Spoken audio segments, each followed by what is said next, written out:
No.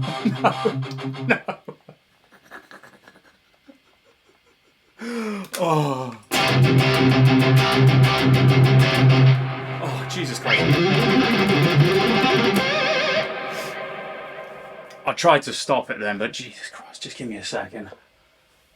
Oh, my heart's beating. It means a lot to me, that song. So that I performed that for my GCSE performance when I was like 16, I think it is.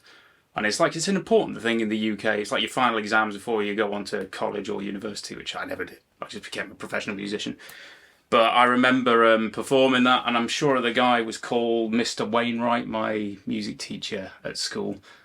And just like then, when you're playing a piece like that, you forget the whole world, and you've never been more alive than in that moment, you know. Especially those like soaring like that, just for a split second, you get the Gary Moore vibe, the Gary Moore faces. And it's my favourite thing, even though I love all the shred monster technique, but those soaring melodies and controlling your guitar and becoming one with the instrument and all that, I've missed it, you know. And give me a minute. Anyway, as you can see, music is just like the most important thing in my life. It's why I walked away from it for a long time, because it took over, and I ended up becoming miserable. But I'm back now. Anyway, that's the most important thing, isn't it? Thank you for your support, etc., etc. Anyway, that piece of music, monster important to me, The Loner by Gary Moore, because of just everything about it, like the kind of cycle of force kind of vibe in the middle, and like minor ballad, but just those screaming badass melodies and his control and stuff. To be fair, he did use a whammy bar. I don't have one, obviously. But my instructor, I want to give a shout out to this is kind of what this video is about, is arcing back to the day when I was 14 and I started playing guitar properly, and I had a guitar. My parents got me a guitar instructor by the name of Darren Hurst, ladies and gentlemen, Mr. Darren Hurst, who's now a famous guitar tech and specialist to the stars, Peter Frampton, Aerosmith, loads of others. I'll put a list. I keep forgetting. I apologise. But yeah, he's a monster success nowadays. And was actually a successful instrumental artist back in the day as well. But I had lessons with him for about a couple of years, and he introduced me to all my heroes. So without him, I wouldn't have really had the same sort of guidance to develop, I believe. So thank you very much, Darren. We'll catch up soon. But yeah, the GCSE performance for me was a big deal. Because going in, we'd worked on loads of stuff and technique and all that, but he was just he very much was don't go in there trying to impress whatever. Go in there playing something melodic, tuneful and all that, and impress the normal person, you know, rather than going in thinking I'm just going to be like,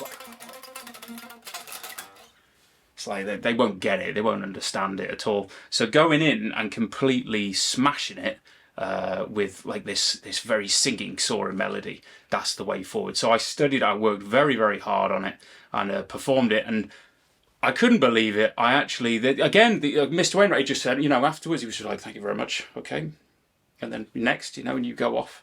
I remember just thinking, oh no, he didn't like it, whatever. But then I actually got an A star for it, which is the highest mark you can get, and the boost to the confidence, because I wasn't really particularly good in school, and it's not that I wasn't capable, I just couldn't be asked.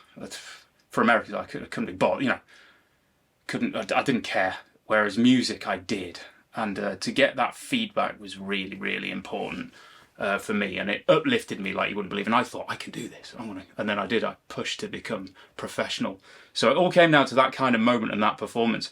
But the beauty of getting involved with pieces of music like that, if you're anything like me, like I say, you just forget everything around you and all that matters, and you never feel more alive than in that moment, especially when you're on stage and in front of a huge audience and stuff. And it's a beautiful thing, and we must protect it. So I encourage you all to just it doesn't matter what it is. It doesn't matter if, you get other people like, oh, that music's shit, don't do that, rub it.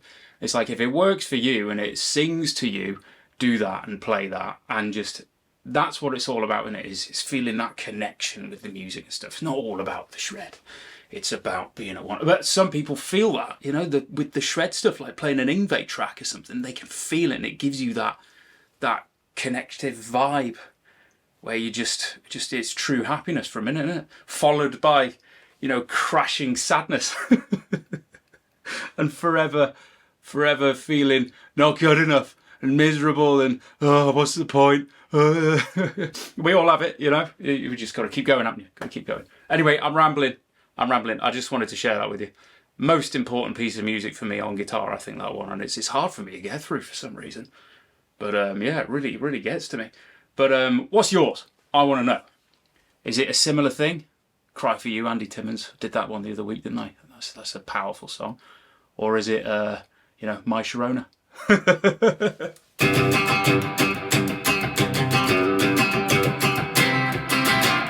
Doesn't matter if that does it for you. That's what it's all about. Look, I'm not going to keep going anyway, I'm too emotional, Ben. Come on, what the hell's going on? I can't be doing this. Feelings? I ain't got feelings. What are you talking about? I don't have feelings. I'm hard as nails. You better cut all that out, Chris. For fuck's sake. Anyway, thank you very much. Just a short one. All hail Gary Moore. Go and listen to it, and you got to learn the Loner. Oh, the backing track. I just found it on YouTube. Some guy's done it. It's brilliant. It's brilliant. It's brilliant. It's brilliant. Just have a listen. Play along. Thank you so much. Right. I'm never sharing anything like that again. It's horrendous. All right. Thank you.